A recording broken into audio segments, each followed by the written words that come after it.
여러분 안녕하세요. 네, 수업 시작하겠습니다. 자, 겨울방학을 갖다 활용을 해서 지금 우리가 정치학 기본 수업이라고 하는 걸 지금 제가 지금 처음으로 한번 해보게 됐습니다. 어, 일단 정치학에 그냥 무턱대고 이제 입문을 갖다 하려면은 정치학이라고 하는 학문에서 이 정치학이라는 학문이 굉장히 포괄적이고 방대한 학문이거든요. 그러니까 아무 준비가 없이 여러분들이 그 정치학이라는 학문에 이제 접하게 될 경우에는 그 안에 들어가서 길을 잃어버릴 수가 있어요. 아마 그런 의미에서 이번 겨울방학을 갖다 이용을 해서 가장 쉬운 그러니까 정치학에 대해서 가장 쉬운 그런 그 내용들을 갖다가 한번 정리해보는 이런 시간을 갖다 한번 학원 측에서 마련을 한 것 같습니다. 그래서 이 수업을 갖다 할까 말까 처음에는 굉장히 망설였었어요. 어차피 예비 순환이라고 하는 그 과정이 있는데 그 예비 순환 말고 따로 이제 뭐 별도로 해갖고 정치학 기본 수업이라고 하는 것이 어떤 의미가 있을까 한 며칠 동안 좀 고민을 했었습니다. 가만히 생각해 보니까 고시를 갖다 이제 막 준비하시는 학생들 중에서 완전히 이제 그 비전공 학생들이 제법 많더라고요. 그래서 정치학이라는 학문 자체를 갖다 완전히 처음 접해보는 이런 학생들이 이제 그 고시를 갖다 이제 그 큰 뜻을 갖다 품고서 시험을 갖다 준비를 하는데 처음 만나가지고 이제 예비순환 때부터 이제 우리가 처음 이제 수업을 갖다 하잖아요. 예비순환 때 만나서 학생들하고 얘기를 갖다 나눠보면은 진짜 정치학에 대해서 아무것도 몰라가지고 좀 불안해하는 학생들이 좀 제법 있는 걸 좀 발견을 했습니다. 최근 들어서 이제 그 사회과학을 갖다 전공하지 않은 그런 학생들 중에서 고시를 공부하는 학생도 이제 제법 지금 늘어나고 있는 것 같은 이런 느낌이 들고요. 그래서 이번 기회에 아주 이제 그 기초부터 이제 우리 한번 다져나가는 이런 수업을 갖다 한번 만들어봤습니다. 그래서 또 교재를 갖다 그렇다면 이제 뭐를 갖다 쓸까? 물론 이제 예비순환부터 시작해서 그 시험 보기 전까지 3순환까지 제가 이제 그 학원 교재로 학원 수업 교재로 만든 그런 교재 학원 수업을 위해서 만든 교재가 있습니다만은 예, 그것들은 이제 대체로 보면은 이제 시험에 나올 만한 것들, 그러니까 진짜 정치학에서 여러 분야에서 이제 엑기스 같은 것들만 딱 추려가지고서 이제 그 편집을 갖다 한 것들이기 때문에 그걸 갖다 가지고서 지금 활용을 하기에는 좀 너무 좀 무리가 있을 것 같다. 그래서 예, 학생들한테 문의를 했어요. 지금 제가 학교에서 지금 수업도 하고 지금 학원에서도 수업을 합니다만은 학생들 몇 명한테 이제 문의를 갖다 해서 고시 공부를 갖다 하는 학생들 가장 이제 많이 보는 책이 뭐냐 물어봤더니 이 정치학 총론이라고 하는 책을 갖다 가장 많이 본다고 그래서 이 책을 갖다 교재로 선정을 했습니다. 쭉 살펴보니까 예, 그 체계가 상당히 있는 그런 이제 교재입니다. 이 교재가 상당히 체계가 잡혀 있고 그리고 어려운 내용들을 갖다가 잘 풀어서 쓴 그런 교재예요. 그렇다고 해서 여러분들이 그냥 뭐 이거 시험에는 하나 도움 안 될 정도로 쉬운 거 아닙니까? 또 그것도 아닙니다. 예.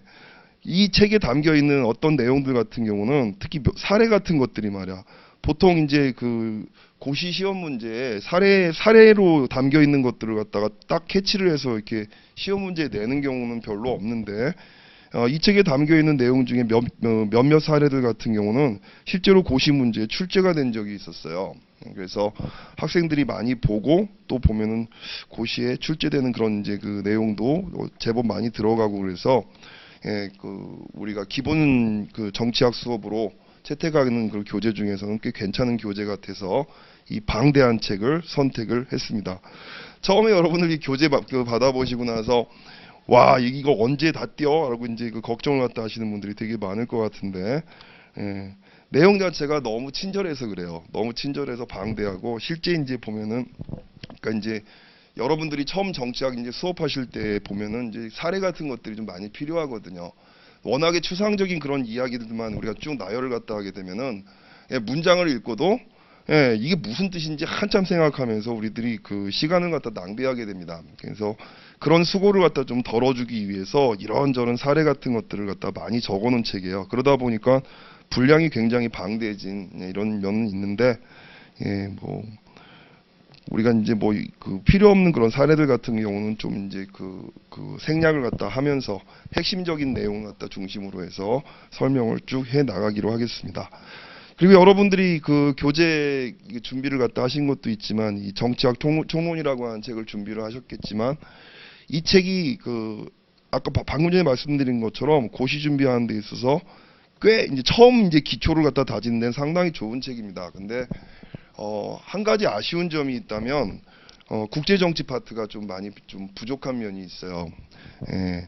그 책을 쓰신 분이 아무래도 이제 비교정치 쪽으로 전공을 갖다 하신 분이다 보니까 국제정치 쪽이 아무래도 좀 부실한 그런 면이 있어서 고시 공부하는 학생들은 또 국제정치라고 하는 분야를 또 소홀하게 할 수가 없죠. 보통 시험 문제가 출제가 이제 어떻게 됩니까? 한 3문제 정도가 출제가 된다 그러면 2문제 정도가 정치학 일반이라든가 비교정치라고 불리는 그런 이제 분야에서 이제 그 출제가 되고 한 문제 정도가 꼭 이제 끼워 넣기식으로 해갖고 이제 국제정치학 문제가 들어가죠. 그래서 국제정치학도 우리가 이제 무시할 수가 없어요. 그래서 고민을 갖다 하다가 국제정치학 파트는 그냥 제가 따로 보조 교재를 만들어서 보충을 갖다 하는 식으로 이렇게 하기로 했습니다. 그래서 보조 교재를 갖다 여러분들한테 또 나눠 드렸습니다. 자, 정치학이라고 하는 가끔가다 학생들이 물어봐요. 그러니까 정치학이라고 하는 학문을 갖다가 공부를 갖다 할 때 어떻게 하면은 이제 정치학을 잘할 수 있습니까? 그래서 모르겠어요. 저도 지금 뭐 정치학을 갖다 지금 수십 년 동안 지금 전공을 하고 있고, 국내에서 또 공부도 하고 프랑스에 가서도 공부를 했습니다만 하면 할수록 범위가 무한정으로 늘어나고 있는 게 정치학이라고 하는 학문 분야입니다. 그래서 학생들이 정치학을 접하게 됐을 때 가장 이제 난감해하는 부분이 뭐냐면 너무 방대하다는 거죠. 그러니까 행정학이라든가 무슨 뭐 경제학이라든가 이런 것들에 비해 가지고 정치학이 굉장히 방대한 이유가 있는데 정치학은 기본적으로 복합학문의 성격을 가지고 있어요. 복합학문의 성격이라고 하는 게 뭐냐면 사실상 보면 사회를 살아가는 데 있어서 거의 모든 문제가 정치하고 직결되지 않은 그런 문제들이 없죠. 경제 문제도 정치랑 직결되죠. 안보 문제도 정치랑 직결되죠. 여러 가지 사회 문화라든가 공공 정책이라든가 이런 것들이야말로 뭐 어떻게 보면 정치의 본질이라고도 얘기할 수가 있지 않습니까? 그래서 정치라고 하는 분야가 이렇게 사회 곳곳에 여러 분야하고 다 관련이 되다 보니까 이 관련된 분야별로 해서 정치학이라고 하는 큰 산맥, 정치학을 큰 산맥이라고 얘기한다 그러면은 그 산맥 아래에 있는 여러 가지 봉우리 같은 것들이 생겨나게 된 거죠. 예를 들어서 정치하고 경제의 관계를 갖다 다루는 그런 분야는 정치, 경제라고 하는 분야로 따로 독립돼서 존재하고 있고, 그렇죠? 또 정치 사상이라고 하는 또 파트가 있죠. 고전부터 시작해서 현대에 이르기까지 많은 사상가들, 철학자들이 정치의 본질, 공동체와 개인의 자유, 뭐 이런 문제를 갖다 가지고 또 분배의 문제라든가 이런 문제를 갖다 가지고 다 한 가닥씩 굉장히 중요한 이론들을 갖다 남겼습니다. 그래서 정치 사상이라고 하는 것도 이제 우리가 공부를 해야죠. 거기다 또 뭐 구체적으로 의회라든가 행정부라든가 그다음 또 뭡니까 사법부라든가 이 3부의 그 관계를 갖다 다루는 어떻게 보면 뭐 정치학에서 가장 오래된 제도적인 그런 문제를 갖다 다루는 그런 파트도 있죠. 최근에 여론이라든가 미디어가 발달을 갖다 하게 되면서 정치 커뮤니케이션이라고 하는 그런 분야가 또 발달해 나가고 있죠. 거기다가 국제정치학 파트까지 들어가게 되면 국제정치학에서 또 안보를 전문으로 하시는 분들, 또 뭐 외교를 갖다 전문으로 하시는 분들, 거기다 또 각각의 지역별로 연구를 하시는 분들, 거기다 또 국제정치 경제라고 하는 파트까지 있습니다. 그래서 정치학이라는 학문이 엄청나게 그래가지고 방대한 학문이라 그래서 학생들이 처음 접하게 될 때 뭘 어디부터 이 방대한 그런 체계 중에서 뭐를 어디부터 건드려야 되느냐, 여기서부터 이제 학생들이 굉장히 겁을 갖다 많이 먹게 되는데요. 이 기본 수업이라고 하는 것은 그래서 이 모든 분야를 갖다 곧바로 그냥 들어가고 하나하나 각계격파하는 이런 식으로 들어가는 것이 아니라 이 전반적인 이제 정치학이라고 하는 큰 산을 갖다 이해할 수 있는 기본 원리 같은 것들을 여러분들한테 가이드 삼아서 전달해 드리는 이런 수업을 갖다 우리가 목표로 하고 있습니다. 그래서 그럼 여러분들이 그런 생각하실 거 아니에요. 정치학이라는 학문 공부할 때 이 많은 분야를 다 공부하려고 그러면 시간도 부족하고, 이게 되게 재밌는 게 바로 뭐냐면 산도 보면 말이에요. 여러분들이 바로 옆에 관악산 있죠. 산을 등산을 갖다 하시다 보면은 등산로라고 하는 것들이 만들어져 있지 않습니까? 저 아래에서부터 산 꼭대기 봉우리까지 올라가는 그런 과정에 있어서 예, 우리가 차근차근 밟아가는 그 산책 등산로라고 하는 게 있잖아요. 쭉 등산로를 가다 보면은 계단도 만나게 되고 막 이러죠. 그렇죠? 예. 모든 학문이라고 하는 게 그런 것 같아요. 그래서 보면은 그 학문의 점점 학문이라고 하는 산을 갖다 올라가는 그런 과정에 있어서 예, 정해져 있는 그런 길들이 있습니다. 그 길들을 갖다가 잘 찾아서 가게 되면은 효과적으로 빠른 시간 내에 산 위에 도달을 갖다 할 수가 있겠죠. 근데 이제 뭐 그런 그 길들이 보이지 않는다 그러면은 그 길을 갖다 찾을 수가 없다 그러면 여기저기 헤매면서 길을 잃게 되고 시간은 시간대로 낭비를 하게 되는 이런 상황들이 벌어지게 된단 말이죠. 그래서 정치학이라는 학문도 가장 기본적인 개념부터 쭉 이제 우리가 그 시작을 갖다 해서 또 기본적인 개념에서 파생된 어떤 그 이론이라든가 예, 그다음 또 역사라든가 뭐 이런 것들이 있단 말이에요. 예, 그런 것들을 쭉 따라가다 보면은 점점 효율적으로 해갖고 정치학이라고 하는 산에 접근을 갖다 할 수가 있게 됩니다. 거기다 또 정치학은요, 여러분들이 다른 고시 과목을 갖다 공부를 하시겠습니다만은 굉장히 다른 그 과목들하고 비교해봐서 굉장히 다이나믹합니다. 예, 굉장히 다이나믹해요. 다이나믹하다라고 하는 것은 굉장히 이제 현실적이기도 하면서 예, 지금 우리가 접하고 있는 그런 문제들하고 연결시켜서 여러분들이 생각해 보실 수 있는 그런 분야도 있기 때문에 이 다이나미즘이 여러분들한테 굉장히 재미를 선사하게 되는 그런 일도 있습니다. 그래서 공부를 갖다 하시면서 재미도 상당히 느낄 수가 있는 학문이 정치학이라고 하는 학문입니다. 예, 그래서 너무 겁먹지 마시고요. 이 방대한 분량과 그리고 또 엄청나게 복잡한 내용들에 대해서 처음부터 겁을 먹지 마시고 여러분들은 지금 처음 시작을 하시니까 산의 입구에서부터 자 이제 그 지도를 갖다 펼쳐놓고요. 어떤 등산로를 갖다가 쭉 올라가면 되는지 이런 것들을 차근차근 정리를 갖다 해보는 이런 시간으로 삼았으면 좋겠습니다. 뭐 간단하게 이제 제 소개를 갖다 하면요. 뭐 이름은 김성현이고요. 저는 한양대학교 정치외교학과를 졸업을 했습니다. 그 대학교 졸업을 갖다 이제 하던 그러니까 겨울방학이었죠. 4학년 겨울방학 때 이제 그 프랑스로 건너갔어요. 그러니까 학부를 다 마치고 졸업식을 앞두고 있는 이제 그런 상황에서 이제 그 프랑스를 갖다 건너가서 프랑스에서 그 계속 이제 석사부터 시작해가지고 박사까지 계속 프랑스에서 학위 공부를 했습니다. 그러니까 뭐 그 석사 과정에서는요, 이제 그 국제 정치를 갖다 공부를 했어요. 정치학 석사를 갖다 받았는데 국제 정치에서 특히 이제 그 안보 분야 주로 다뤘던 내용은 제가 논문으로 다뤘던 내용은 탈냉전 시대의 유럽 안보와 나토의 재조직이라고 하는 그런 주제를 갖다 가지고 유럽 안보 분야에 대해서 이제 그 수업을 갖다 했었습니다. 예, 그리고 그 프랑스는요, 지금은 이제 사라졌습니다만은 옛날에는 대의학라고 하는 DEA라고 하는 그런 이제 그 수업이 있었거든요. 그 과정이 있었거든요. 그러니까 석사를 마친 다음에 곧바로 이제 박사 과정에 올라가는 것이 아니라 중간에 또 이제 학위를 하는 과정이 있어요. 거기에서는 이제 제가 이제 그 우리나라 말로는 초급 박사라고도 얘기를 하는데 거기에서는 전공이 이제 비교 정치 및 정치 사회학을 공부를 했습니다. 그러니까 지금 우리가 정치학 총론에서 다루게 될 많은 내용들이 비교 정치와 관련된 그런 분야거든요.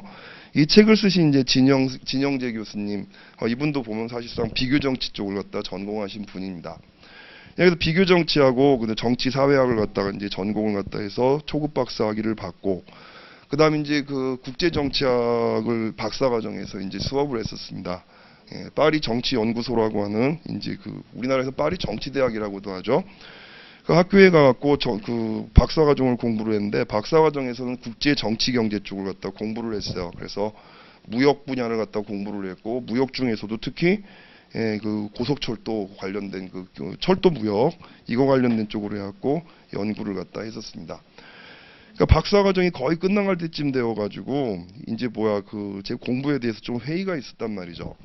그러니까 뭐 국제 정치 쪽으로 해갖고 정치 경제를 갖다 하는데 공부를 갖다 하다 보니까 점점 로비라든가 그다음 또 이제 엘리트 분석이라든가 이런 쪽을 하다 보니까 점점 이제 뭐 공부가 사회학 쪽을 갖다 많이 닮아가가지고 그래서 최종 학위를 갖다 이제 사회학으로 해서 받았습니다. 그래서 그 전공이 크게 따져 보면은 비교 정치, 국제 정치, 정치 사회학, 산업 사회학 요게 이제 제 전공이라고 얘기를 할 수가 있습니다. 그래서 정치학과 관련된 여러 분야를 다 나름대로 섭렵을 갖다 한 이런 배경을 좀 가지고 있습니다.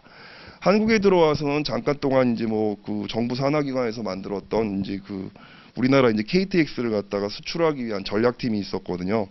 거기에서 이제 그 잠깐 동안 요 일을 했었고요. 그다음부터 오랫동안 이제 대학교 이제 연구소에서 연구 교수로 재직을 갖다 했었습니다. 그래서 그 한국에 들어와서는 주로 이제 그 글로벌 시민사회, 그러니까 이제 그 글로벌 사회에서 신자유주의 정치 경제가 확산되는 그런 과정에 있어서 시민사회가 어떤 영향을 갖다 받고 있느냐 이런 쪽으로 해갖고 좀 연구를 했고요. 또 외국 학자들하고 뭐 지금까지 계속해서 이제 하고 있는 연구가 따로 있는데 법사회학 관련돼서 글로벌한 그런 차원에서 이제 그 미국 법률 모델의 표준화가 어떻게 이제 여러 나라의 사법 개혁에 영향을 미치는지, 특히 한국 쪽 파트 관련된 연구를 갖다 제가 담당을 해서 이제 그 연구를 갖다 한 이런 바가 있습니다. 그러니까 계속 학교에 있다가 이제 그 몇 년 전에 이제 그 학원에서 한번 제안이 들어왔었어요. 뭐 고시를 갖다 한번 학생들한테 강의를 해보지 않겠냐. 그래서 처음 망설였습니다만은 저녁 때 보통 이제 저녁 시간에 나와가지고 이제 잠깐 동안 수업을 갖다 한번 해보면 어떨까. 그래서 이제 수업을 하기 시작했는데 이게 은근히 매력이 있더라고요. 하면 할수록 이제 그 재미가 있더라고요. 고시 그 수업이 말이에요. 보면은 문제들도 상당히 이제 재밌게 나오는 것도 있고, 또 학생들하고 이제 뭐 이렇게 수업을 갖다 하면서 대화도 하면서 학생들 고민 같은 것도 많이 듣고, 여러분 고시 공부하는 학생들을 갖다 바라보면서 제가 느끼는 개인적인 감정인데, 옛날 우리 학교 다닐 때 학생들을 갖다 보는 것 같아. 그러니까 뭐냐면 이제 큰 꿈을 갖다 좀 아무래도 가지고 있고, 그리고 또 뭐라 그럴까, 좀 상당히 검소한 그런 이제 모습들이 많이 보이고, 남학생이고 여학생이고 간에 꼭 우리 대학 다닐 때 진짜 막 이제 그 학교에서 형 그러고 다녔던 그런 사람들을 갖다 보는 그런 느낌이 들어가지고, 그래서 은근히 이제 고시생들 그 수업하는 것이 상당히 재미가 있더라고요. 그래서 지금까지 계속 하고 있습니다.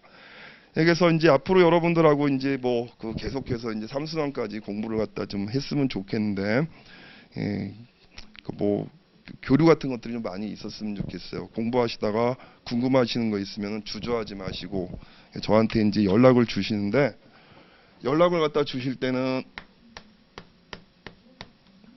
bo naver.com 이걸로 연락을 주세요. 강의 카페를 갖다가 그 다음 카페를 하나 만들었었습니다만은, 이 강의 카페를 해놓으니까는 해커들이 들어와갖고 거기에 이제 글 갖다 올리는 학생들의 아이디를 갖다 해킹을 해가지고 도저히 뭐 그래가지고 못 쓰겠더라고요. 그래서 지금 강의 카페는 제가 지금 닫은 그런 상태입니다. 그래서 여러분들 궁금하신 것들이 있으면 전혀 주저하지 마시고 어떤 문제든지 어떤 고민이라도 좋습니다. 이걸로 저한테 연락을 해 주시기 바랍니다. 예. 자, 그리고 이제 1년치 우리 이제 수업의 계획에 대해서 이제 간단하게 말씀을 드려보면요. 아마 조금 이제 다른 학원하고 이제 제 수업은 좀 많이 좀 다를 거예요. 일단 우리가 정치학 기본 수업이라고 하는 걸 올해부터 이제 처음 시작을 하죠. 그래서 정치학에 대해서 기본적인 이제 아까 얘기한 대로 정치학이란 큰 산을 등산하기 위한 기본적인 지도 하나를 마련을 해서 우리가 손에 확보를 하는 겁니다. 그다음부터 예비순환 때부터 본격적으로 이제 우리가 등산을 갖다 시작을 갖다 하게 되는데, 예비순환 때는 정치학의 핵심 이론들 그리고 여러 가지 핵심 개념들, 그러니까 지금 이 방대한 책에서 그 중에서도 가장 핵심적이고 필요한 부분들만 뽑아가지고 예비순환 때 다루게 됩니다. 정치학과 국제정치학에 특히 이제 정치학 일반에 대해서 가장 기본적이고 중요한 이론들을 갖다 뽑아서 예비순환 때부터는 이제 실제로 고시 문제라든가 입법고시에 출제가 되는 이런 내용들을 갖다 우리가 다루게 될 거예요. 출제되는 여러분 기출 문제를 갖다 보시면 기출 문제도 난이도가 천차만별입니다. 어떤 문제는 굉장히 쉬운 문제가 있고 어떤 문제는 굉장히 어려운 문제가 있는데, 적어도 이제 예비순환 정도를 갖다 공부를 하시면 그 기출 문제 중에서 특히 이제 입법고시라든가 행정고시에서 가장 기본적인 문제 정도는 여러분들이 해결할 수가 있게 만드는 것이 이제 예비순환의 목표예요. 그리고 이제 1순환 때부터는 좀 많이 달라집니다. 다른 이제 그 선생님들 그 수업하고는 좀 많이 달라질 것 같은데, 2순환부터는 전문화가 됩니다. 수업이. 그러니까 예비 순환 때 그리고 지금 기본 수업 때 같은 경우 기본 수업 같은 경우는 정치학의 전반적인 것을 다룹니다만은 1순환 때부터는 완전히 전문화를 시켜서 2순환 때는 여러분들 이제 그 정치 사상하고 국제 정치만 학습을 합니다. 여기 심화 학습을 하는 거예요. 한 20회에 걸쳐 가지고 딱 그 두 분야만 선정을 해서 가장 이제 그 핵심적인 것뿐만이 아니라 최근에 벌어지고 있는 이슈들이라든가 이런 것까지 깊게 파고 들어가서 전문 수업을 갖다 이제 하는 거예요. 그 다음에 이제 2순환에 들어가게 되면, 지난주에 우리가 정치학 2순환 수업이 끝났는데, 2순환 때는 완전 비교 정치만 합니다. 그 정치 제도라든가, 그 다음 또 무슨 뭐 민주주의라든가, 그 다음 또 최근 들어서 독재 연구라든가 이런 것들이 지금 그 시험 문제에 은근히 출제가 되고 있는데, 자, 요런 것들을 갖다가 그 집중적으로 다루는 게 이제 우리 2순환 때 이제 수업이라고 할 수 있습니다. 비교 정치 수업이 이제 끝나고 이제 우리가 그때쯤 한 몇 달 있게 되면은 이제 실제로 이제 고시 2차 시험이 이제 들어가게 되죠. 2차 시험을 앞두고서 이제 3순환에 들어가게 되는데, 3순환 때는 그동안 학습했던 것들을 모두 종합을 갖다 해서 이제 그 수업을 하는 거예요. 그때도 한 20회에 걸쳐 갖고 예비순환, 1순환, 2순환에 걸쳐 있는 그때까지 학습했던 모든 것들을 갖다 다 뽑아가지고 그래갖고 이제 수업을 갖다 하는데, 그 예비순환부터 시작해서 2순환까지 우리가 기초를 잘 다져두지 않으면 3순환 때 가면 여러분들이 굉장히 이제 시간이 없고 많이 바쁘실 겁니다. 그래서 3순환 때는 또 이제 그렇게 하면서 매일매일 이제 우리가 모의고사를 갖다 보거든요. 그래서 실제로 시험에 대비하는 이런 식으로 해갖고 수업을 짰습니다. 자, 이 정도로 강의에 대해서 또 저에 대한 이제 그 소개는 마치고요. 오늘 이제 본격적으로 수업을 들어가 보도록 하겠습니다. 여러분들 그 제1장을 보시면 정치적인 것의 특질 이렇게 되어 있죠. 모든 교재의 첫 번째 이제 챕터는 뭐부터 시작한다? 정치란 무엇인가? 정치적인 것은 무엇인가? 모든 교재의 첫 번째 챕터는 이거부터 시작을 합니다. 자, 이 페이지 한번 볼까요? 쭉쭉 읽어가면서 필요한 부분 제가 보충을 해드릴게요. 정치학의 정의. 자, 여기서 여러분들 처음부터 지금 우리가 재밌는 얘기가 나왔어요. 정치학을 영어로 뭐라고 하는지 아세요, 여러분들? 정치학을 갖다가 영어로 뭐라고 할까요? 물어보면 어떤 사람들은 politics라고도 얘기를 하는데, 정치학은 political science라고 부릅니다.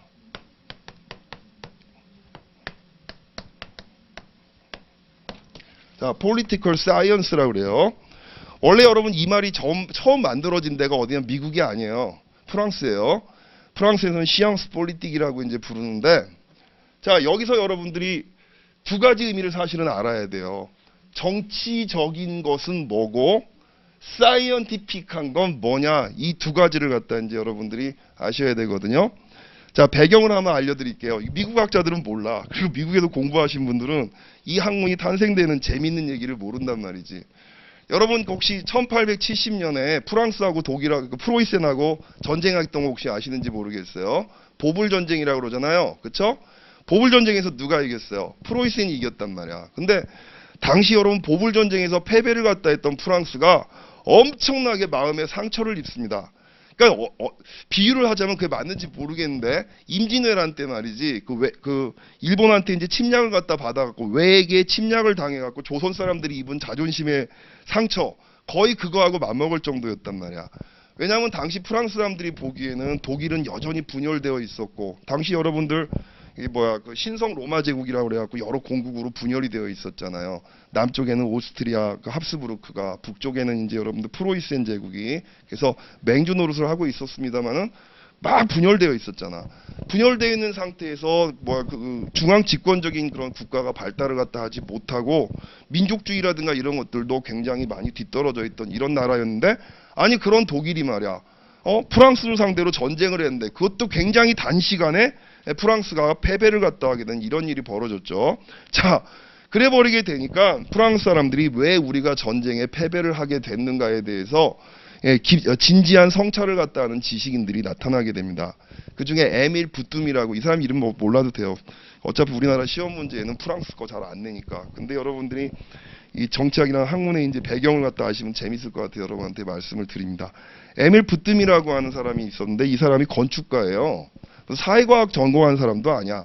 에밀 부뚜미를 갖다 그 중심으로 해서 공화주의 지식인들, 공화주의를 갖다 찬성하는 지식인들이 있었는데 종교는 이제 프로테스탄티즘을 갖다 주장하는 사람들이고 이 사람들이 가만 생각해 보니까 독일하고 비교해서 프랑스가 진 이유는 프랑스 사람들은 너무 인문학 그러니까 문학이라든가 철학적인 그런 전문성을 갖다 가지고 있는 사람들을 국가 엘리트로 뽑았단 말이지. 거기에 비해 갖고 독일은 법학이라든가 경제라든가 이런 쪽으로 해갖고 전문 관료들을 갖다 양성을 하는 그런 교육 체계가 자리 잡혀 있었고 그것이 이제 그 프랑스 사람들의 추상적인 그런 사고 여기에 비해서 독일 사람들의 현실적인 사고가 승리를 거둔 것이다. 이런 생각을 해서 정치라고 하는 것을 굉장히 실용적인 관점에서 아주 추상적인 그러니까 추상적으로 정치를 본다라고 하는 것은 예를 들어서 공동체는 어떠해야 되는가 인간의 자유란 무엇인가 이런 식의 그런 대답이 아니라 당장의 정책을 갖다 만들고 집행하는데 쓸 수가 있는 이런 지식을 이제 우리 프랑스 사람도 만들어야 되겠다. 그래서 학교 하나가 만들어집니다. 우리나라 말로 하면 정치학 사립학교라고 하는 학교가 1870년대 이제 그 중반에 만들어지게 되는데 근데 이제 제가 이제 박사과정을 갖다 한때 공부를 했던 학교예요. 거기가 시앙스포라고 불리는 학교인데 자 이제 그런데 이제 학교를 갖다 만들었는데 웃기는 게 뭐냐면 여러분 사람 사는 건 다 똑같아. 자 우리나라도 무슨 뭐 새로 좋은 대학을 갖다 만든다고 하더라도 항상 보면은 그 가문 좋고 공부 잘하고 뭐 이런 사람들 같은 경우는 기존에 있던 명문대학을 갖다 가려고 할 거 아닙니까? 그러니까 정치학 사립학교를 갖다 만들었는데 학생들이 전부 소르본을 가는 거야. 그 파리 대학에 가가지고 법학부에 가가지고 이제 그 공부를 갖다 하니까 이 학교가 위기에 빠지는 거죠. 그래서 법학과 자기들이 연구를 하는 정치와 구분짓기에 들어가게 됩니다. 우리는 법학에 비해서 어떤 차이가 있는가에 대해서 자신들의 그 독특한 그런 정체성을 만들어내게 되는데 바로 사이언티픽한 성격을 강조하게 되는 거죠. 자 여기서 말한 과학적이라고 하는 건 뭐냐? 철학이라든가 아니면 어떤 법학이라든가 역사학이라든가 이런 것들로부터 벗어나서 경험적으로 사실을 갖다 관찰하고 자신들이 관찰하고 비교한 내용을 갖다 가지고 보편적인 이론을 만들어서 그 이론을 갖다 가지고 현상을 갖다가 분석을 하고 처방을 한다, 정책을 처방한다라고 하는 이런 식의 이제 그 생각을 갖고 있는 게 이 사이언티픽하다라고 하는 이런 것의 개념이었습니다. 그래서 지구상에서 처음으로 폴리티컬 사이언스, 시앙스 폴리틱이라고 하는 것이 1875년도에 프랑스에서 사실상 구체화가 되는 거예요. 자, 그 다음에 이제 한 20년쯤 지나가지고 여러분들 미국에서 이제 정치학을 갖다 전공하는 학교가 생겼죠. 콜롬비아 대학교에서 이제 정치학을 전공하는 그런 학교가 생겼고, 정치학은 지금 제가 드리고 싶은 말씀은 처음 태생부터 법학이라든가 철학이라든가 역사에 비해서 경험적인 그런 그 성격을 되게 많이 강조하고 있다. 추상적인 어떤 사유, 논리의 전개보다는 눈앞에 전개되고 있는 구체적인 현상들을 갖다 관찰을 하고 그로부터 보편적인 이론을 정립하는 것, 그리고 그렇게 정립된 이론을 갖다 가지고 구체적인 정책을 처방하는 것, 이걸 목적으로 탄생한 학문이 정치학이라고 하는 학문입니다. 자, 그래서 이제 사이언티픽하다라고 하는 것의 이제 그 의미를 여러분한테 말씀을 드렸고요. 자, 그럼 정치적인 것이라 폴리티컬한 거는 이게 뭐냐? 그게 오늘 우리가 지금 얘기하게 될 주제입니다. 자, 정치적인 것은 뭐냐? 정치학의 정의. 이 페이지부터 볼게요. 철학자였던 버트란드 러셀은 영국의 유명한 논리 철학자죠. 에너지는 물리학의 근본 개념이며 권력은 사회과학의 근본적 개념이다 라고 했습니다. 자, 이 문장에서 그럼 핵심 키워드는 뭘까요?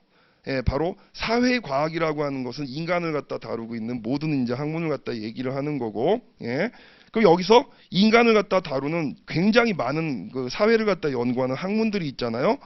그 여러 가지 학문들 중에서 정치학의 핵심은 권력을 다루는 것이다 라고 얘기를 했어요. 그럼 당장에 우리 머릿속에 떠오르는 질문이 있을 거란 말이지. 바로 뭐 권력이 뭐냐라고 하는 질문이 떠오르게 될 겁니다. 자, 오늘 이제 다루게 될 내용 중에 핵심이 바로 권력과 권위를 갖다가 구분하는 겁니다. 요거는 나중에 이제 응용돼서 시험 문제 나올 수도 있어요, 여러분들. 고시 문제. 자, 그걸 염두에 두시고 이제 밑에 내용을 보겠습니다. 자, 그래서 권력 얘기가 바로 나오지. 사회과학 분야에서도 권력의 개념을 가장 직접적으로 다루는 학문 분야가 바로 정치학입니다. 그러니까 사회학, 신문방송학, 경제학 이런 것하고 비교해서 정치학의 특징은 뭐냐? 예, 권력이라고 하는 것을 중심에 놓고 연구하는 거란 말이죠. 예, 해롤드 라스웰은 이 사람은 1950년대 미국 정치학계를 갖다 대표했던 이제 학자입니다. 해롤드 라스웰은 국가 통치란 권력의 제도를 말하며 정치 과정이라는 것은 권력의 형성, 분배, 행사를 하는 것이다. 따라서 정치학 전반에서 권력의 개념이 가장 기본적인 것이다 라고 해롤드 라스웰도 권력의 중요성을 강조를 했습니다. 자, 권력의 개념은 사회적 동물로서 살아갈 수밖에 없는 인간의 삶과 생활 속에 필연적으로 내재되어 있기 때문에 아리스토텔레스는 정치학을 학문 중에서도 제왕의 학문이라고 불렀어요. 이걸 메스터 학문이라고 그랬는데 제왕의 학문이라고까지 얘기를 했습니다. 이 말의 의미도 넘어가지 마세요. 예, 아무리 개론 수준이라고 하더라도 지금 이제 그 아리스토텔레스가 얘기하고 있는 말 중에 두 가지가 되게 중요합니다. 아리스토텔레스는 두 가지 유명한 말을 남겼어요. 인간은 사회적 동물이다. 두 번째는 인간은 정치적 동물이다. 이 얘기를 했단 말이에요. 이 말이 중요한 이유가 뭐냐면 일단 첫 번째 사회적 동물이라고 하는 거는 인간은 늘 보면은 협동하며 살아가는 존재다. 그렇죠? 군집을 하고 그러니까 군집을 갖다 이룬 상태에서 서로 협력을 갖다 하며 살아가는 존재다. 이걸 이제 사회적 동물이라고 부르는 건데 왜 하필이면 동물이란 말을 썼을까? 왜 하필이면 동물이란 말을 썼을까요? 이게 본성이라는 겁니다. 사회라고 하는 그 공동체를 갖다 형성하는 것은 예, 본성이야, 본성. 본성이라고 하는 것은 또 어떤 의미가 있느냐? 우리가 어떤 필요에 의해서 만드는 게 아니라는 거예요. 그러니까 어떤 나의 이익과 너의 이익을 갖다 교환하기 위해서 만드는 게 아니라 공동체라고 하는 것은 예, 인간의 본성에 의해서 저절로 생겨나는 것이라고 얘기를 하는 거란 말이에요.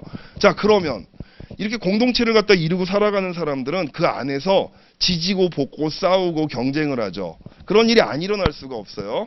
작은 가족 내에서도 사람들끼리 서로 다투고 싸움을 하는데 예, 큰 공동체에서는 얼마나 많은 갈등이 있겠습니까? 자, 여기에서 이제 정치적 동물이라고 하는 말이 이제 나오게 됩니다. 아리스토텔레스가 얘기하고 있는 정치적 동물이라고 하는 것은 인간은 공동체 안에서 자기한테 주어진 일을 갖다 소극적으로 그냥 받아들이고 살아가는 것이 아니라 적극적으로 자기가 옳다고 생각하는 것, 자기한테 필요하다고 생각하는 것을 공동체 앞에 당당하게 밝히고 예, 타인과 자신을 갖다가 서로 대화를 갖다 하고 경쟁을 하면서 공동체 속에서 자기 자신을 완성시켜가는 존재다. 뭐라고요? 정치적 존재라고 하는 건 뭐라고요? 공동체 안에서 자기 자신을 완성시켜가는 그런 존재다라고 하는 겁니다. 여기서도 이제 동물이라고 하는 말을 쓴 의미는 뭐겠어? 그게 인간의 본질이라는 거예요. 예? 누가 시켜갖고 정치에 참여하는 것도 아니고, 그렇죠? 어떤 철저하게 자기 개인의 이익만을 갖다 위해서 공동체에 참여하는 것도 아니고 우리는 군집회에 살면서 모두가 적극적으로 공동체 삶에 참여를 해서 자기의 견해를 갖다 개진을 하고 타인과의 조화를 갖다 시도하면서 공동체를 만들어 나간다. 이게 인간의 본질이라고 본 겁니다. 자, 이런 생각을 갖다 우리가 뭐라고 한다? 옆에 조그맣게 메모. 이런 식의 그 공동체를 바라보는 시각을 공화주의라고 부르는 겁니다. 이걸 우리가 공화주의라고 부르는 거예요. 저 뒤에 가면 여러분 이제 우리가 바로 내일 수업에 이제 자유주의 사상에 들어갈 텐데 최근에 그 정치 사상을 둘러싸고 시험 문제도 옛날에 한번 나온 적이 있었어요. 뜨겁게 벌어지는 쟁점 중에 하나가 자유주의와 공동체주의 또는 자유주의와 공화주의의 대립입니다. 이게 몇 년 전에 그 우리나라 대통령 선거에 나왔던 모 의원 같은 경우도 유모 의원 얘기해도 되겠나? 대들 뭐 신문에 나왔으니까 유승민 의원 같은 경우는 자기를 공화주의라고 불렀고 그때 그 충남지사였던 안희정 지사 이 사람은 자기를 자유주의자라고 불렀어요. 거의 비슷한 시기에 인터뷰가 나왔는데 이 사람들이 각자 자기들을 자유주의자, 공화주의자로 부르고 있는데 학계에서도 지금 현재 자유주의와 공화주의는 치열하게 지금 다툼을 벌이고 있거든요. 자, 지금 아리스토텔레스의 공화주의 봤어요. 우리가 공동체를 갖다 이루고 공동체의 삶에 참여하는 것이 인간의 본질이다. 자유주의는 어떤 식으로 인간의 그 공동체를 설명을 하느냐? 인간은 철저하게 자기 이익의 극대화를 갖다 추구하는 게 인간의 본질이다. 이게 자유의 출발점입니다. 이게 자유주의의 출발점이에요. 인간은 철저하게 자기 이익의 극대화를 추구하는 그런 존재다. 예. 자, 여기서 출발을 갖다 하다 보면은 어때요? 자, 개인과 개인이 부딪히지 않을 수가 없어. 나도 내 이익의 극대화를 추구하고 쟤도 자신의 이익의 극대화를 갖다 추구하면 끊임없이 갈등과 투쟁을 벌일 거 아닙니까? 그쵸, 여러분들? 자, 이걸 갖다 그래서 토마스 홉스라고 하는 정치 사상가는 뭐라고 얘기를 했어? 인간, 자연 상태에서 사회라든가 국가가 없는 상태에서 인간의 본질은 만인에 대한 만인의 투쟁 상태다. 왜 모두가 모두를 갖다 적으로 돌려놓고 싸우죠? 자기 이익의 극대화를 추구하기 때문에 그런 일이 벌어지게 되는 겁니다. 자, 그런 상태에서 자유주의자들은 그럼 협력에 대해서는 얘기를 못하냐? 공동체에 대해서는 그럼 설명을 못하는 거 아니야? 많은 사람들이 계속 싸우고 경쟁만 한다면 어떻게 서로 협력하는 공동체를 만들고 살아가느냐? 이런 문제가 제기될 거 아니에요? 자유주의자들은 그거를 이익의 교환의 차원에서 보게 됩니다. 공동체를 갖다 인간들이 만드는 이유는 이익을 교환하기 위해서. 즉 무슨 소리냐면 내가 달성하고 싶어하는 이익이 있어. 내가 달성하고 싶어하는 목표가 있단 말이에요. 근데 그 목표를 나 혼자 추구하자니 너무 버거워. 근데 다른 사람하고 똑같은 목표를 추구하는 사람하고 협력을 하게 될 경우에 더 적은 비용으로, 더 적은 자원으로 쉽게 효율적으로 목표를 달성할 수 있잖아요. 이럴 경우에 사람들은 협력을 하게 된다라고 봅니다. 아시겠죠? 예, 또는 이제 자원동원론이라고 하는 그런 이론에 입각해 있는 그런 일군의 자유주의자들은 뭐라고 설명을 하냐면 내가 목적을 달성하는데 필요한 자원이 나한테 부족해. 근데 상대방이 그 자원을 가지고 있단 말이에요. 그 상대방이 나를 보기에도 똑같은 상황이란 말이지. 자기가 목표 달성하는데 필요한 자원을 내가 가지고 있단 말이죠. 이럴 경우에 인간들은 서로 협력을 하게 된다라고 이야기를 합니다. 여러분 니콜로 마키아벨리라는 사상가 들어봤죠? 마키아벨리는 이런 상황을 두고 뭐라고 얘기했느냐? 이렇게 서로 이익에 따라 가지고 사람들이 협력을 할 때는 인간들은 심지어 후덕해지기도 한다라고 하는 얘기를 할 정도로 이럴 경우에는 협력을 한단 말이지. 그러니까 정리를 해보면요, 자유주의자들이 바라보는 공동체는 어떤 특징이 있어요? 인공적으로 만들어지는 거죠. 자신들의 목적을 위해서 집단을 만들고 공동체를 만드는 걸로 보는 겁니다. 그래서 공화주의와 자유주의의 중요한 차이점이 바로 거기에 있습니다. 그래서 요거는 나중에 이제 우리가 정치 사상이라든가 이런 쪽으로 또 공부할 때 지금 현재 굉장히 뜨거운 쟁점이기 때문에 여러분들이 좀 메모 같은 거 해두셔서 좀 잘 알아두셨으면 좋겠어요. 자, 오늘 이제 핵심 얘기가 이제 그 아래 문단에 나옵니다. 우리는 일상 속에서 권력 추구 행위를 묘사할 때 법적 행위나 경제적 행위라는 표현을 쓰지 않고 정치적 행위라는 표현을 씁니다. 권력이란 일반적으로 자 밑줄 쫙 타인으로 하여금 내가 원하는 바대로 움직이게 하는 힘. 자, 이거 절대 잊어버리지 마세요. 권력은 뭐다? 예, 타인으로 하여금 내가 원하는 대로 움직이게 만드는 능력입니다. 여기 힘이라고 그랬잖아. 괄호 치시고 능력이라고 하는 말을 써놓으세요. 예.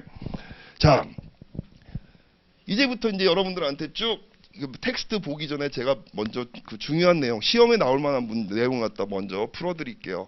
권력은 이거야. 그러니까 타인을 나의 의지대로 움직이게 만드는 능력을 갖다 얘기하는 거예요. 능력을. 자, 그런데 권력을 바라보는 두 가지 이론적인 전통이 있어요. 이 글에서는 자세하게 설명이 안 나왔는데 저 뒤쪽에 권위 얘기할 때 연결이 되니까 먼저 말씀을 드리겠습니다. 첫 번째는 실체론이라고 하는 그 이론적인 전통이 있고요. 두 번째는 관계론이라고 부르는 이론적 전통이 있습니다. 자, 여러분들 보세요. 실체론은 뭐를 갖다 얘기를 하냐면은 자, 막스 베버의 얘기를 갖다 한번 제가 인용해 볼게요. 막스 베버는 지금 권력 얘기, 지금 여기 나온 개념하고 개념을 이런 얘기를 하는데 약간 다르게 얘기를 합니다. 권력이라고 하는 것은 타인의 반대에도 불구하고 자신의 의지를 관철시킬 수 있는 능력이라고 합니다. 타인의 반대에도 불구하고 자신의 의지를 관철시킬 수 있는 능력. 즉, 권력은 어떤 타인을 지배하는 능력인데 그 지배하는 능력이 자, 방향. 권력이 행사되는 방향을 놓고 보면 실체론자들 같은 경우는 이거 갖다 일방적으로 보는 거예요. 즉 무슨 소리? 타인이 싫어 싫어 싫어 하는데 웃기지 마 하고 그냥 밀고 들어가는 거야. 예, 이런 것들 권력은 그런 능력이다. 상대가 아무리 나한테 저항을 해도 그걸 극복하고 내 의지를 관철시킬 수 있는 능력이다. 이렇게 주장하는 게 실체론자들의 권력 개념입니다. 주로 실체론적인 권력 개념을 바탕으로 하고 이루어져 있는 정치학 분야가 어떤 분야? 국제정치가 바라보는 권력 개념이 주로 이렇습니다. 국제정치학계에서 특히 현실주의자들이라고 불리는 주류학계가 바라보는 권력 개념이 이런 식이에요. 자, 그러니까 무슨 상대방의 어떤 의지라든가 상대방의 동의 같은 거 이런 건 전혀 고려가 안 돼요. 그렇죠? 그럼 중요한 건 뭐야? 상대방의 의지를 극복할 수 있는 능력을 내가 가지고 있느냐가 중요하겠죠. 그렇죠? 무슨 소리? 아니 봐봐, 권력을 갖다 내가 행사하는데 상대방이 나한테 무슨 동의를 갖다 해주거나 상대방을 내가 구슬리거나 할 필요가 없이 그냥 걔가 반대를 해도 내 의지를 관철시키는 거야. 그 관철시키기 위해서 가장 중요한 거는 내가 그런 능력을 실제로 보유하고 있느냐. 그래서 권력에 있어서 권력의 자원으로서 뭐를 갖다 강조하냐면 주로 물리적인 자원들을 강조합니다. 당장에 내가 꺼내서 상대방을 지배할 수 있는 능력을 가지고 있느냐. 자, 능력이죠, 능력. 능력에 있어서 주로 물리적인 능력. 자, 돈으로 상대방을 구슬리든가, 야, 너 이거 받아. 이거 받고 내가 시키는 대로 해. 이렇게 하든가. 아니면 뭐 군사력이죠. 군사력 같은 걸로 밟아버리는 거예요. 위협하는 겁니다. 창칼을 딱 대고서 너 내가 시키는 대로 안 하면은 네 목숨을 뺏겠다라고 하는 식으로.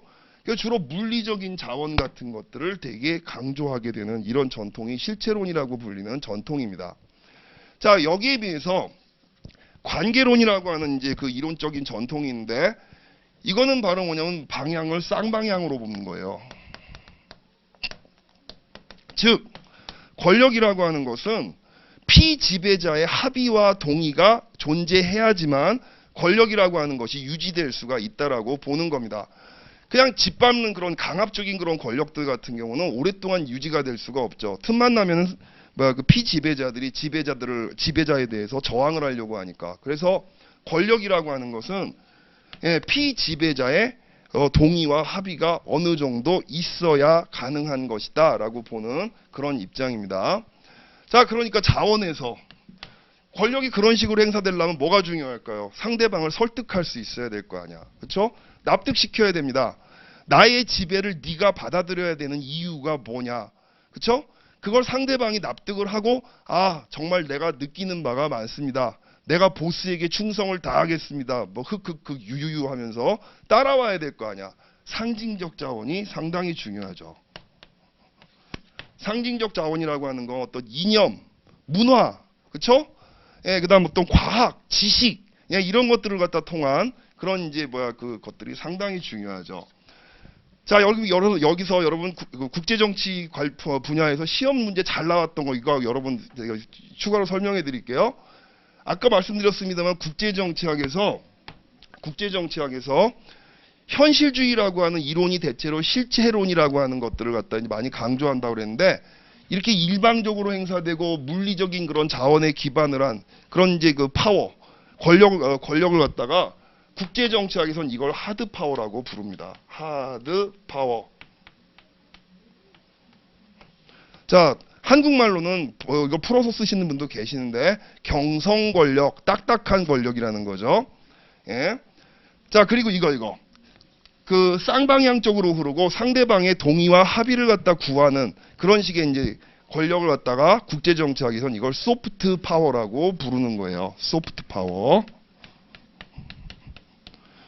자, 이걸 또 한국말로 또 이제 쓰시는 분들은 풀어 쓰시는 분들은 그냥 연성 권력 이렇게 이제 부르기도 합니다.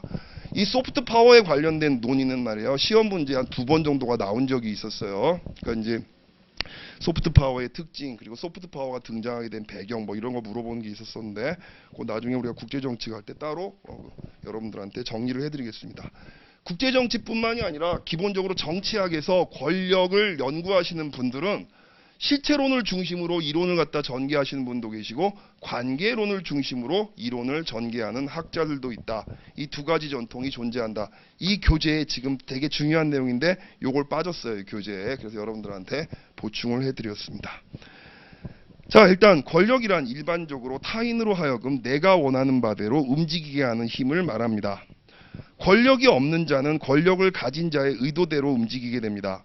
다른 여타 사회과학 분야들과 비교해서 정치학은 권력과 관련된 현상들을 보다 구체적으로 다루는 그런 학문입니다. 다음 페이지 4페이지로 가세요. 자, 정치학이 권력을 다루는 학문이라는 점은 정치라는 한자어의 뜻풀이를 봐도 유추가 가능합니다. 이런 건 참고입니다. 이런 건 시험 문제 나올 이유가 없으니까 그냥 참고로 그냥 읽어보세요. 자, 정자를 갖다 분석해 보면 잘못되거나 그릇된 것을 올바르게 고치다는 뜻의 정과 채찍질하다는 뜻의 복자가 합쳐져 있음을 알 수 있습니다. 치는 다스리다는 뜻이니 정치라는 것은 잘못되거나 그릇된 것을 올바르게 고치고 다스리는 것을 의미합니다. 바로잡고 다스리려면 권력이 필요할 겁니다. 그렇죠? 권력이 없는 상태에서 어떻게 다스릴 수가 있습니까? 고대 사회에서 권력은 제왕이 갖고 있었고 정치학은 사실상 제왕학의 성격을 띠고 있었습니다. 초동급부들이 권력에 관련된 사항들을 논할 수가 없었고 왕과 특권층 일부에게만 국한된 이야기였습니다. 현대 사회에서 권력은 시민들이 갖고 있으니 밑줄 치세요. 그 권력은 시민들이 갖고 있으니 현대의 정치학은 시민 모두를 위한 민주주의학이 됩니다. 자, 여러분 응용해 보세요. 고대 시대 때는 그 권력이 어떻게 이해됐을까요? 실체론적으로 이해됐을까요? 관계론적으로 이해됐을까요? 당연히 실체론입니다. 그렇죠? 그럼 민주주의가 발달하고 있는 현대는 실체론 가지고 타자를 지배하기가 힘들어지죠. 그렇죠? 예, 관계론이 사실상 상당히 중요시되는 이런 사회로 넘어가게 되는 거예요. 예, 민주주의를 제대로 운영하기 위해서 우리 시민들이 일상생활 속에서 어떻게 생각하고 어떻게 행동해야 하는지를 배우는 그런 분야라고 할 수 있습니다. 정치학이 민주사회를 사는 현대인에게 필수 교양 과목이 되는 이유입니다. 자, 정치의 뚜렷한 현상 중에 하나가 권력을 잡기 위한 것인데 권력 투쟁의 과정에서 서로 타협하기보다 서로 싸우고 모험하고 심지어 목숨까지 뺏는 일이 발생합니다. 권력은 양분하거나 공유할 수 없는 것인지도 모릅니다. 자, 권력 투쟁이 일상화되어 있는 영역에 대해서 동서고금을 막론하고 많은 사람들은 혐오감을 갖고 있었습니다. 왜요? 정치는 비정했거든요. 예, 꽤 오랜 시간 동안 정치는 권력의 학문이라고 그랬잖아. 권력이 실체론적으로 행사가 되다 보니까 정치라고 하는 것, 특히 권력을 갖다 추구하는 그런 행위에 대해서 사람들이 굉장히 불만이라든가 비난이라든가 부정적인 생각을 갖다 많이 가질 수밖에 없었죠. 그렇죠? 자, 앞서서 정치학은 권력을 다루면서 현대사회학에서 권력은 시민이 갖고 있다는 측면에서 그러니까 관계론적으로 넘어간 거죠. 민주주의학이라고 했습니다. 자, 여기서 또 밑줄 치세요. 중요한 사람 나왔어요. 데이비드 이스트는 권력과 민주주의라는 두 가지 속성을 포함해서 정치란 사회적 가치의 권위적 배분 행위다. 여기 배분이라고 하는 말 위에다가 할당 이런 말을 써도 좋습니다. 디스트리뷰션하고 관련되는 거니까 얼로케이션이니까 할당이란 말도 좋습니다. 자, 여기서 자, 일단 읽고 풀어볼게요. 이스턴의 정의를 정치에 대한 가장 보편적인 이 말부터 합시다. 권위란 말 동그라미 치세요. 그럼 권력과 권위는 어떻게 다른가? 권위를 여러분 이걸로 생각을 하십시오. 관계론적인 권력 개념입니다. 우리가 흔히 한마디로 얘기하면 저 뒤쪽 어딘가 나오는데 권위는요, 한 줄로 얘기할게. 권력을 행사할 수 있는 자격입니다. 권력을 행사할 수 있는 자격이 권위입니다. 즉, 그럼 여러분 그 자격은 어디서 주어질까? 그 자격은 어디서 나올까? 그래, 네가 나한테 권력을 행사해도 좋다라고 하는 것은 어느 정도 피지배자의 동의에 기초를 해야 될 거 아니에요. 그렇죠? 자격이라고 하는 게 나 혼자만 주장한다고 되는 게 아니잖아. 상대방의 동의가 있어야 된단 말이지. 그 동의가 어디서 오느냐? 저 뒤쪽 가면 자세하게 나오겠습니다만 일단 지금 먼저 얘기를 하겠습니다. 막스 베버라고 하는 학자는 독일의 유명한 사회학자죠. 막스 베버는 그러니까 이 나를 지배해도 좋다라고 하는 동의, 그렇죠? 그 자격, 권력을 행사할 수 있는 자격이 세 가지에서 유래된다고 봤습니다. 첫 번째는 전통이에요. 자, 개똥아버지가 들판에서 소작을 붙이고 있습니다. 누가 지나가다 한심해서 이제 물어본단 말이지. 개똥아범 왜 거기서 이렇게 밤새도 하루 종일 일하고 있나? 이 바보야, 도시에 가갖고 그 정도 일을 하면 돈을 더 많이 벌 수 있는데 왜 그러고 있어? 근데 개똥아버지가 뭐라 그래? 아이 그러면 안 되지요. 우리 할아버지도 여기서 소작을 했고 우리 아버지도 했시오. 나도 여기서 소작을 부쳐 먹어야죠. 이런 지배를 뭐라 그래? 이걸 전통적 지배라고 얘기하는 거예요. 그쵸? 그러니까 자기 지주에 대해서 전통 때문에, 다른 이유도 아니고 자기 어떤 이익보다도 자기 외부에 존재하고 있던, 외부에서 계속 흘러왔던 전통 때문에 권력을 인정하는 겁니다. 그래서 권위가 주어지는 첫 번째 이제 그 이유는 전통이고요. 두 번째가 뭐냐면 카리스마입니다. 자, 이건 지금 우리나라 유권자들도 좀 가슴에 손을 얹고 봐야 돼. 카리스마라고 하는 건 한마디로 그 영적인 거죠. 그러니까 지배의 대상이 되는 사람이 내가 만나본 적도 없어. 그 사람을 겪어본 적도 없는데 그 사람을 둘러쓰고 있는 어떤 무용담, 그 사람하고 얽혀 있는 어떤 이제 무슨 신화 같은 것들, 그쵸? 아주 초인적인 그런 이야기들, 그냥 그런 것들에 그냥 굴복하면서 복종을 하는 겁니다. 예를 들어 갖고 북한 사람들 어때요? 북한 사람들 보면 김일성 장군의 무슨 뭐 일제시대 때 항쟁기 이런 거 갖다가 자기들이 겪어본 거 아니잖아. 근데 어때? 그냥 그걸 믿으면서 충성을 바친단 말이지. 자, 이걸 우리가 카리스마적 지배라고 얘기합니다. 자, 세 번째는 자, 우리가 흔히 얘기하는 합리적 지배, 합법적 지배입니다. 자, 여기서 합리적 지배라고 하는 것은 글자 그대로 이익이 되기 때문에 복종하는 거예요. 쉽게 얘기하면 나한테 이익이 되기 때문에 복종하는 겁니다. 자, 인간을 합리적 존재, 즉 이익을 갖다가 치밀하게 계산할 줄 아는 그런 존재로 보는 거죠. 그러니까 자, 내가 저 사람한테 복종을 하게 되면 나한테 물질적으로나 아니면 어떤 지위상에서 여러 가지 이익이 주어진다. 자, 근데 이거 갖다 그냥 믿으면 안 되잖아. 어떤 이익이 주어질까를 갖다 주로 법과 제도를 통해서 명시를 하게 되는 거죠. 그래서 우리가 합법적 지배라고 하는 얘기도 하게 되는 겁니다. 법의 지배에 따라서, 법과 계약에 따라서 거기에 명시된 이익을 받을 수가 있기 때문에 복종을 하는 거란 말이에요. 자, 그래서 바로 이런 거. 피지배자가 이런 세 가지 이유 때문에 그래, 네가 나한테 권력을 행사해도 좋아 라고 인정을 하면서 권력을 갖다 행사할 수 있는 자격을 부여했을 때 그 자격을 부여받은 사람을 우리가 뭐라 그래? 저 사람은 권위를 가지고 있다라고 얘기를 하는 거란 말이죠. 그렇죠? 그러니까 보세요. 교실에 말이야. 교실에 선생님하고 아이들이 있다고 해봅시다. 그러니까 선생님이 일방적으로 애들한테 막 이래라 저래라 하는데 애들이 거기에 대해서 선생한테 멱살 잡고 막 덤빈단 말이야. 이건 뭐 권위를 인정하지 않는 거거든. 그렇죠? 만약에 권위를 갖다 인정받은, 그러니까 뭐냐면 선생님의 말씀은 무조건 잘 들어야 된다. 왜? 제도에 따라서. 또 그게 전통이었으니까. 그렇죠? 또는 선생의 개인적인 카리스마 때문에.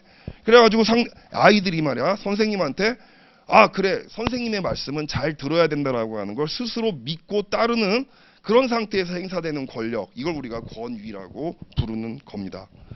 예.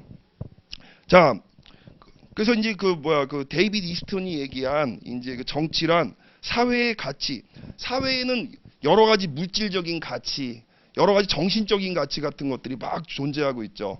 그 가치들을 갖다 서로 차지하려고 사람들이 경쟁을 벌이고 싸운단 말이지.